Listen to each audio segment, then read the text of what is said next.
What the heck is going on? Let's talk about it. We are here in the last week of July, first couple of weeks of the third quarter. Earnings season in full swing. Earnings are doing all right. The banks out of the gate were doing super solid. What differentiates this earnings season from last earnings season is guidance is possible. Guidance is plausible. So the EU deal on tariffs, Federal Reserve meeting, and PCE and a lot of economic inflationary data at the end of the week. That's what's going to happen all this week. Now, look, we are trading at record highs. So the question is, we are at 44.8 on just the tiniest bit below 45,000 around a record in the Dow. We're at 63.90. When we were as high, we were at midday today at record high, 6,400 in the S&P. Before you know it, there's going to be a 7 in front of that S&P. NASDAQ solid. Across the board, we are still trading at record highs. And whenever that happens, the question is, well, where do we go from here? Do we build a base and go higher? What is the catalyst that's going to take us there? Or are we going to hit up against resistance and pull back? You know what? At this point, we're churning and burning, right? Today was sort of a curious day. My gut was it should have been a positive one, and it was. If you look at the screen, we were green all morning, and I don't know, maybe the market got tired. It is definitely the summer. For the longest time, we haven't had those dog days of summer, but it's kind of, it's transition week. People are going on vacation, coming back from their Julys, going out for their August. So look what you got. You got the Dow off an odd lot. You got the S&P basically flat, a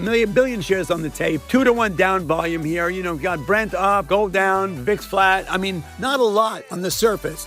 All that being said, where do we go from here? Do we build a base or do we hit up against resistance? Right now, your guess is as good as mine. I'm not clear what's happening. A lot of rotation going. It's a beautiful day to be alive. It's a great day to be in the market. Futures trader. The future looks really bright. Now, do you want to trade that? Do you want to learn? Do you want to learn to trade? Do you want to learn to trade the futures markets? Wall Street Global Trading Academy, David Green, and I at Wall Street Global Trading Academy, a course teaching technical analysis, risk management, money management, partnered up with Apex, our preferred futures traded platform. Education, accessibility, and funding, that's a match made in heaven. If you're sitting around, getting into the market, but you don't have 25 grand to open up an account, you're sitting around, you just don't know, the market seems intimidating. You think you can't get into the market, you can. Now, more than ever before, you can learn how to trade the market with us at Wall Street Global and David Green. You can get funding and access to the markets from Apex Trader Funding. It's right there.